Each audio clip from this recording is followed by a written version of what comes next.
We start with a point. Like the point we know from geometry, it has no size, no dimension. It's just an imaginary idea that indicates a position in a system.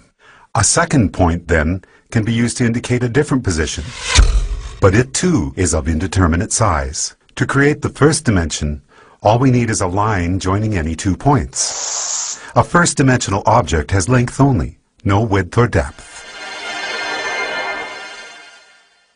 If we now take our first-dimensional line and draw a second line crossing the first, we've entered the second dimension.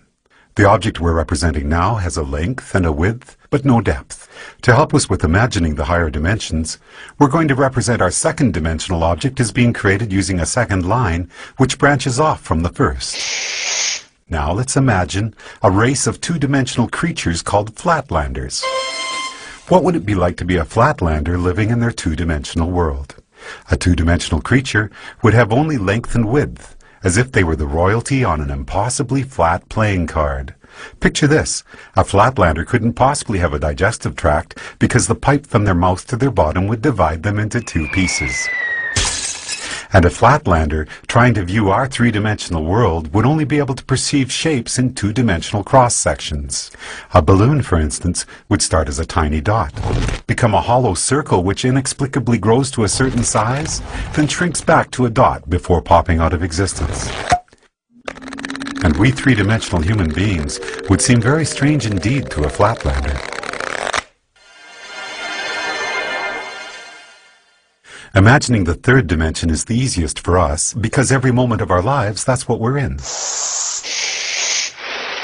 A three-dimensional object has length, width, and height. But here's another way to describe the third dimension. If we imagine an ant walking across a newspaper which is lying on a table, we can pretend that the ant is a flatlander, walking along on a flat two-dimensional newspaper world. If that paper is now folded in the middle, we create a way for our flatlander ant to magically disappear from one position in his two-dimensional world and be instantly transported to another. We can imagine that we did this by taking a two-dimensional object and folding it through the dimension above, which is our third dimension. Once again, it'll be more convenient for us as we imagine the higher dimensions if we can think of the third dimension in this way. The third dimension is what you fold through to jump from one point to another in the dimension below. Okay, the first 3 dimensions can be described with these words: length, width, and depth. What word can we assign to the 4th dimension? One answer would be duration. If we think of ourselves as we were 1 minute ago, and then imagine ourselves as we are at this moment, the line we could draw from the 1 minute ago version to the right now version would be a line in the 4th dimension. If you were to see your body in the 4th dimension, you'd be like a long undulating snake, with your embryonic self at one end and your deceased self at the other. But because we live from moment to moment in the 3rd dimension, we're like our second-dimensional flatlanders. Just like that flatlander who can only see two-dimensional cross-sections of objects from the dimension above, we, as three-dimensional creatures, can only see three-dimensional cross-sections of our 4th-dimensional self.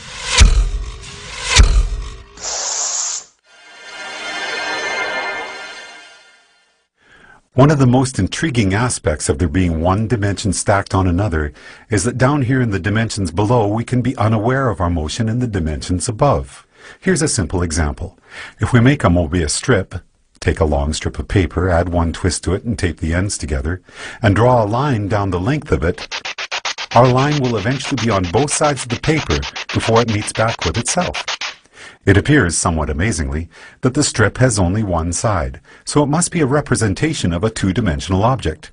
And this means that a two-dimensional flatlander, traveling down the line we just drew, would end up back where they started without ever feeling like they had left the 2nd dimension.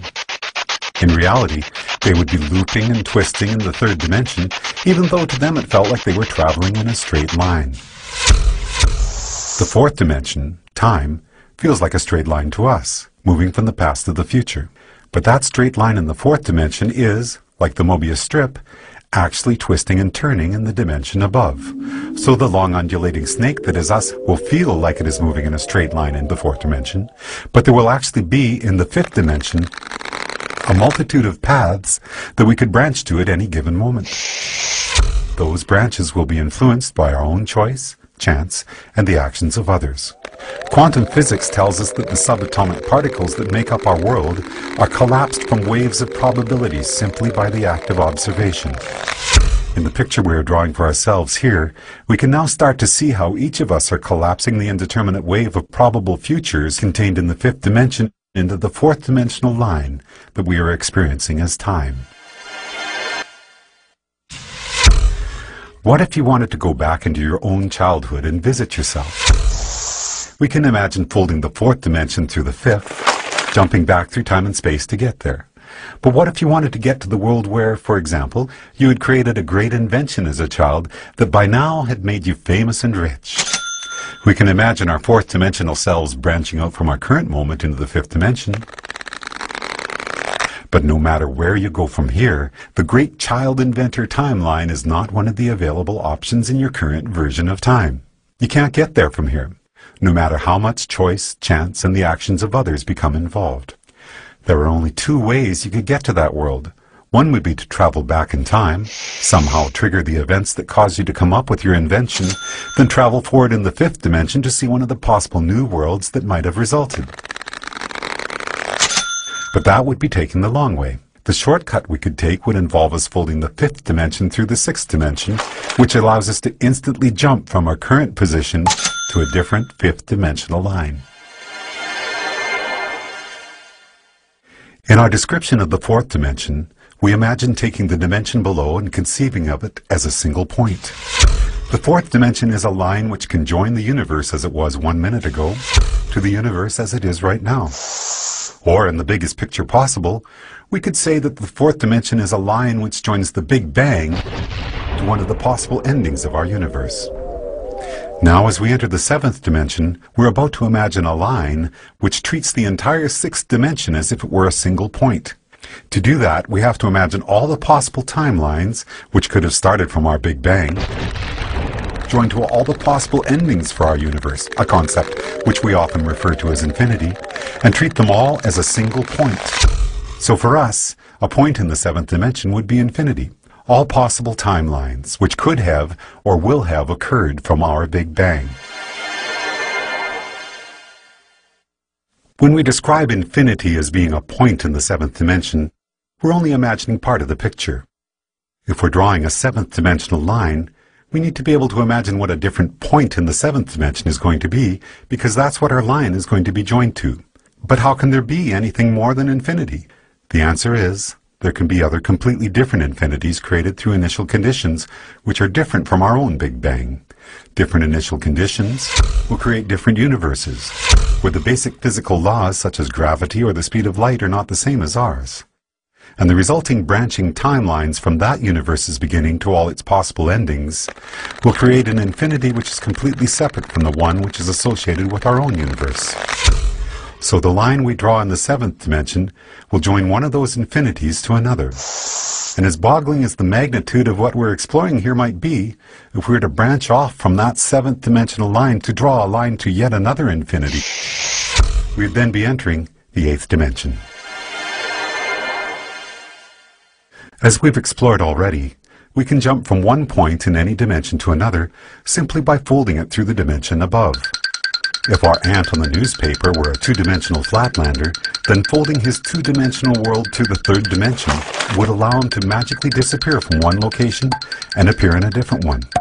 As we're now imagining the ninth dimension, the same rules would apply. If we were to be able to instantaneously jump from one eighth dimensional line to another, it would be because we're able to fold through the ninth dimension.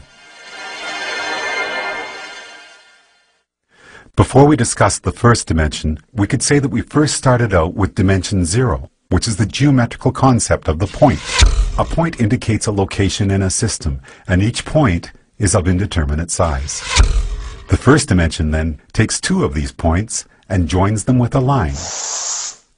When we imagined the fourth dimension, it was as if we were treating the entirety of three-dimensional space in a particular state as a single point, and drawing a fourth-dimensional line to another point, representing space as it is in a different state. We often refer to the line we have just drawn as time. Then, in the 7th dimension, we treated all of the possible timelines which could be generated from our Big Bang as if this were a single point, and imagine drawing a line to a point representing all the possible timelines for a completely different universe. Now, as we enter the 10th dimension, we have to imagine all the possible branches for all the possible timelines of all the possible universes and treat that as a single point in the 10th dimension. So far, so good. But this is where we hit a roadblock. If we're going to imagine the 10th dimension as continuing the cycle and being a line, then we're going to have to imagine a different point that we can draw that line to. But there's no place left to go. By the time we have imagined all possible timelines for all possible universes as being a single point in the 10th dimension, it appears that our journey is done. In string theory, physicists tell us that superstrings vibrating in the 10th dimension are what create the subatomic particles which make up our universe, and all of the other possible universes as well.